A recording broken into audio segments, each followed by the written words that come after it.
Hi, I'm Glenn Tinley with Winnipeg Men and Women Magazine as well as Marketplace Magazine, and I'm here on this spectacular April day with our Premier Greg Selinger. Hi Glenn, good to see you again. Nice to see you. It is our quarterly update, although I think we may have missed something in there, but you're a very busy guy and I don't want to interrupt, so I just appreciate the time that we do get.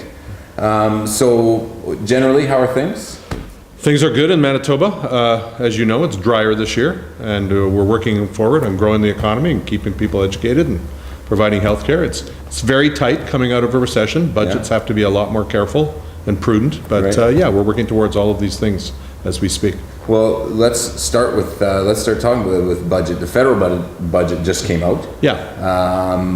What did you see in that is positive and also maybe not so positive, or things that you're going to be watching out for from Manitoba's perspective? Well, from our perspective, just on transfer payments, it was the third year of a net zero. Okay. They will argue that they increased money for health care, but they reduced an equivalent amount on equalization. So when you put all the transfers together for education and health and equalization, it's a third year of zero, which is a concern, which means there's less federal money per citizen in Manitoba than there has been for a long time. Manitobans are getting about 6% less per citizen than they would have got if it would have been equivalent to what's happening in some other provinces. Okay. So about 4 or 5 provinces are in that boat. So that was a concern. We haven't seen the penny drop on this yet, although they've eliminated the penny. We don't know what it means for employment in Manitoba, whether there'll be additional job losses at the federal civil service, not just the Mint, but in all the departments that are impacted in Manitoba. So we await details on whether people will lose jobs. We like people working in Manitoba. And thirdly, the old age security announcement is a concern for us because a lot of people have a tough time making it to 65 for various reasons. Stresses of various kinds, whether it's stress related to being in the service industry or laborers or tradespeople.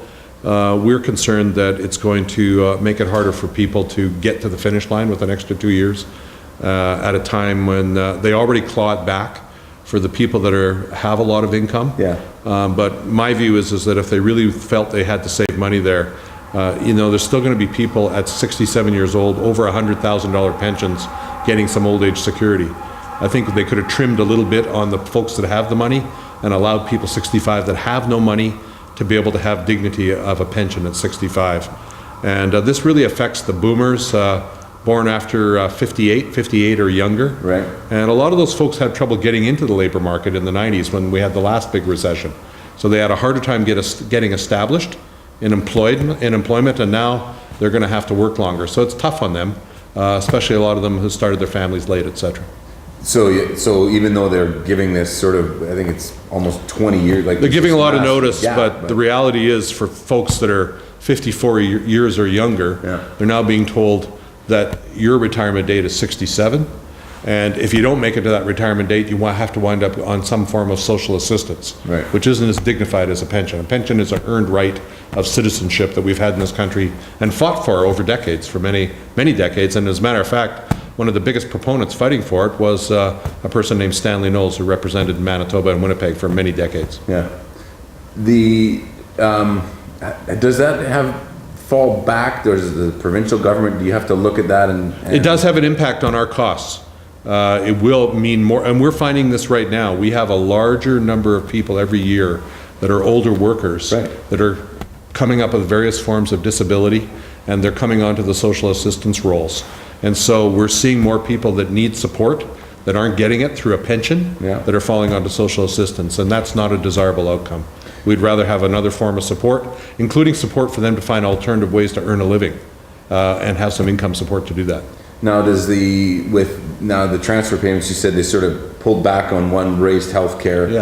Net zeros. Net zero, but still healthcare costs are sort of a healthcare costs is the biggest pressure for any provincial government. We are going to be bringing those healthcare costs down in terms of growth, but there still is gigantic demand with a number of folks entering into being seniors, where the greatest demand for healthcare is, and chronic disease, which we're doing a lot to prevent.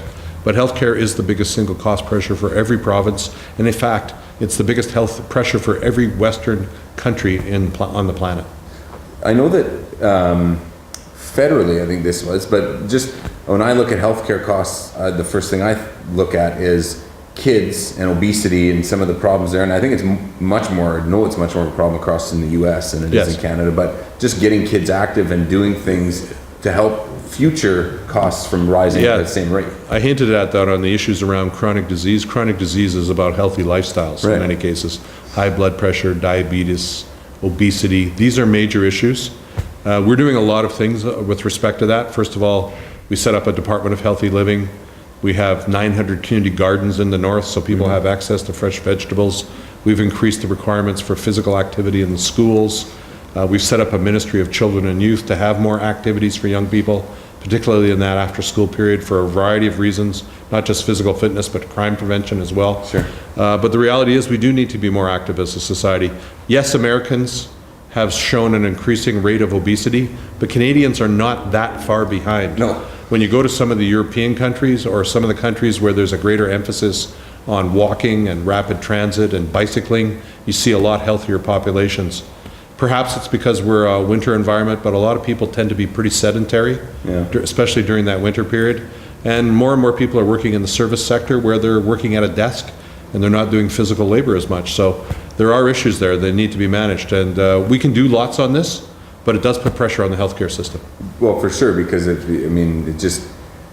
would ultimately helps to reduce that pressure if we can get kids out there doing things. I know there's an elementary school around the corner from my house, and every morning I see kids out there running, and I just think, you know what, that's a great habit to get them into now. It is, and it actually improves the learning outcomes as well. The research shows that physically active young people do better in school. They concentrate better. Focus. Yes. Yeah. They have all that excess energy gets burned off a bit, and they can do better focusing on school. But you have to have a nutrition component with us as well. They have to have a healthy diet as well as good physical activity. Yeah. So the challenge is...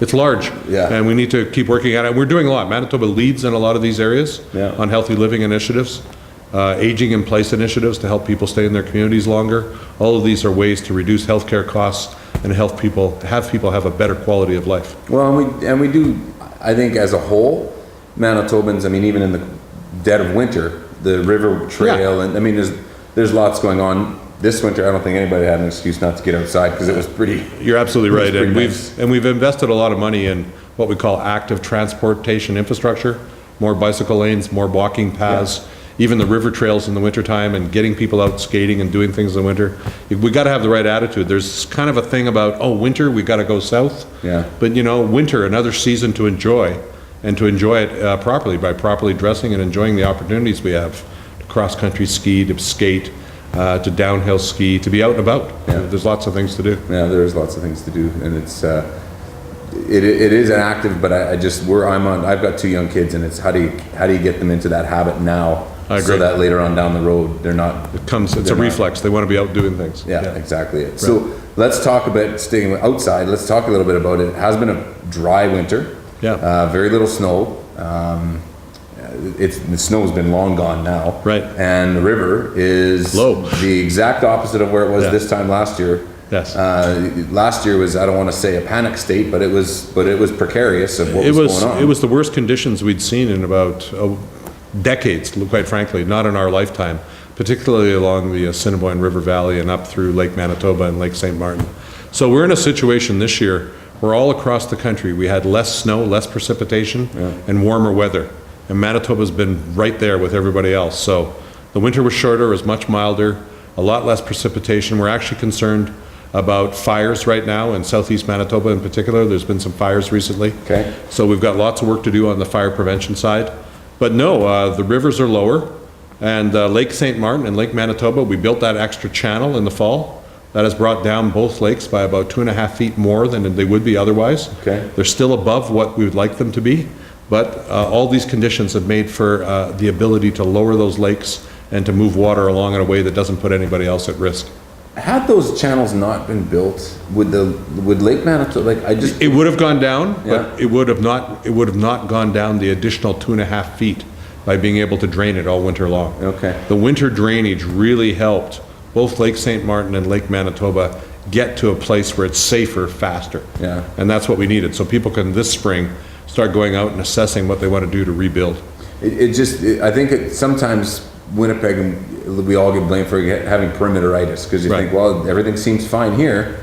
But The one in there- 700-year flood protection that we provided to Winnipeg over the last decade paid off in spades. Yeah. Not only in '09, but last year in '11 as well. It was huge what the difference made. You could go to southern Manitoba and there was a massive, huge lake out there, but everybody was protected Yeah. for the most part by the floodway in Winnipeg and by building up a lot of the properties 2 feet above the 97 levels out there. So southern Manitoba, we only had about 200 people evacuated on a precautionary basis. Nobody sustained serious damage. We did have one unfortunate death, as you might recall. A guy drove through a gully and Yes. didn't come out the other side. That was very unfortunate. But overall, it was a much safer situation. The real challenge was the Assiniboine Valley and the Assiniboine River and the Souris River. And we know what happened in Minot. 4,000 homes got flooded out and the whole community was dislocated. Along the Souris River Valley, we had very few people out of their homes. And the communities did a tremendous job fighting that flood. And the diking, we were with them. We brought in the military. The biggest problem we had was on Lake Manitoba and Lake St. Martin, where the water just got too high. Yeah. And then we had some horrible storms that created like a 1 in 800 year condition. Well, it creates the waves that then knock everything out. A lot of waves, a lot of wind, and it really was almost a perfect storm, negative for the people around Twin Beaches, for example, in that area, in St. Laurent. And then Lake St. Martin is already 15 feet lower than Lake Manitoba, and a lot of the First Nations people were dislocated. Yeah. But a lot of the works we've done out there have created permanent dikes for them and permanent protection, and we're in the process of rebuilding. But it's going to go on for a couple of years. There's going to be a lot of rebuilding, there's going to be a lot of bridges that have to be done, new homes built, dikes reinforced. We'll take a look at that channel becoming a permanent channel. Okay. So there's lots to be done, and we're committed to doing it. But this year, This year it's great. it's so dry. This year it's great. Actually, I think I would like to see more showers in April. Yeah, well, and because if the farmers are going to need some of that moisture to Absolutely. get their crops in. Absolutely. Going forward. Farmers are going to need that, and to prevent forest fires and other grass fires, we'd like to see more moisture out there. Right. Okay. So let's switch gears a little bit. Federal NDP party Yes. just elected their newest leader to replace Jack Layton, Thomas Mulcair. Right. Have you met Mr. Mulcair? I have had occasion to meet with him, and he was the guy standing when the final ballot came in. It was about 4 rounds of voting Yeah, under the system. It was more than I think people Expected. maybe expected. Yeah. Yeah, he wound up with 58%. I think he's considered an able person. He represents a riding in Montreal, and as you know, there's 58 seats in Quebec right now for the NDP, so I think he was considered a candidate that would have instant credibility in Quebec, where he comes from, and also the ability to carry debate in the Parliament, given his experience. And he's a former cabinet minister at the provincial level in Quebec, and so, the voters, the NDPers that voted, decided in their wisdom to choose somebody with experience, who's fluently bilingual, and considered to be very intelligent as well when it comes to policy issues. Well, and I would expect, at that level, you want somebody who's got that experience in the ledge, dealing with things on a day-to-day basis and being able to take topics and really... And the experience of governing, because all opposition parties, their objective is to have the opportunity to be government. Right. And so I think he was considered a leader that could bring a lot to the table. I'm sure he's convinced there'll be attack ads against him. He's already said that. Yeah. And so we'll see how it plays out. But, he was there back in the House of Commons just days before the federal budget. So he was in a position to immediately contribute to public debate. Yeah. No, I haven't read read a lot or seen a lot about him as of yet, but I did follow quite closely on the Saturday just to see what was happening, and it was interesting. There is a bit of a Manitoba connection with the new leader, Tom Mulcair. In the early 80s, he spent a couple of years in Manitoba as what they called the official reviser of the statutes. Wow. Because you might remember there was a court case that required the government of Manitoba to translate all its laws into French. Right. And he was brought to Manitoba to help supervise the process of putting all the laws into a bilingual format so that they could be legal and meet the Supreme Court requirements. So he does have some relationship with Manitoba and knows some folks here. That doesn't hurt us to have a leader that knows the province. Now, do you see him at the federal level? Will he do sort of a tour of the country at some point? You have to. You have to get out everywhere in the country and get to know people all across the country, and I'm sure he'll do And that. especially for them out west. I mean, Quebec is obviously very Yeah, important. no, but- it's hugely important to connect to every region in the country, and the West is very important for the future of Canada. It's one of the strongest economic engines right now. Yeah. And let's not kid ourselves, the historic basis for the New Democrats, before that was the CCF, was in Saskatchewan and Manitoba. So, Yeah. so I'm sure he'll be out here. Well, yeah, I can imagine.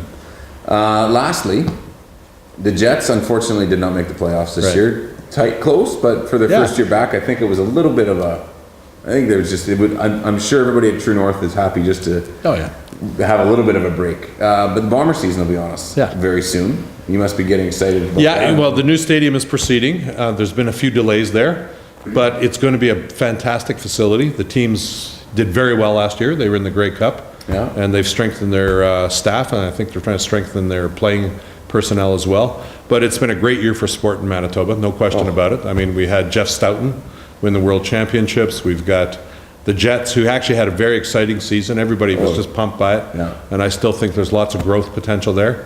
But fans were fantastically supportive. They filled that arena every night. It was unbelievable. They've filled. I think that they increased overall attendance across the league. There's no question about it. And I heard indirectly that Mark Chipman gave a speech the other day where, you know, the top 15 teams contribute revenue for the other teams.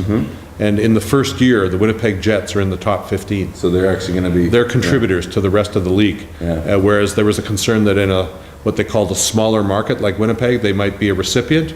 They're a net contributor to the league. So it's a great story for the NHL, and it's a great story for Winnipeg and Manitoba. Well, and the chatter has begun about Quebec City, of course, now. Yeah. So, They're starting a new arena there, and that seems to be a prerequisite, is a modern facility. well, if you follow what Mark Chipman and True North did, which is get the facility in place and get something happening to show that you can Yeah. manage things at that level and bring in some international events and those types Yeah. of things. And they had a really strong track record in how they managed the Moose as well. Right. They proved that they could run a professional level franchise competently and with profitably, and that stood them in very good stead when they made the application for the NHL team. They had the facility, they had the experience, and they had the personnel. They were ready to go. Yeah. Well, they operated like an NHL team for years, which is Yeah. big benefit to it. Absolutely. So, well, that is, thank you again for your time. That is our report for this quarter. Great. As we will head into summer, this is any plans for Easter weekend? You know, just sticking around town and enjoying the outdoors, maybe getting a little grass raked, nothing fancy, but yeah. You a golf fan? I'm not a golfer, but I do check it out once in a while. I actually like the spring madness of the basketball. I've been enjoying that. Oh, you know what? I've never quite gotten completely into the whole basketball and March Madness stuff, yeah. and I've tried to watch it a little bit, but I don't know. I just I'm too much hockey and football, I guess. Yeah, well, hockey's been good, but basketball's been fun too. Yeah, I'll bet it has. It has. So anyway, thank you again for our April update. Okay. And I am Glenn Tinley with Winnipeg Men and Women Magazine and Marketplace Magazine, signing off here at the Premier's office in Manitoba this April, and we will see you again in a couple months. Good.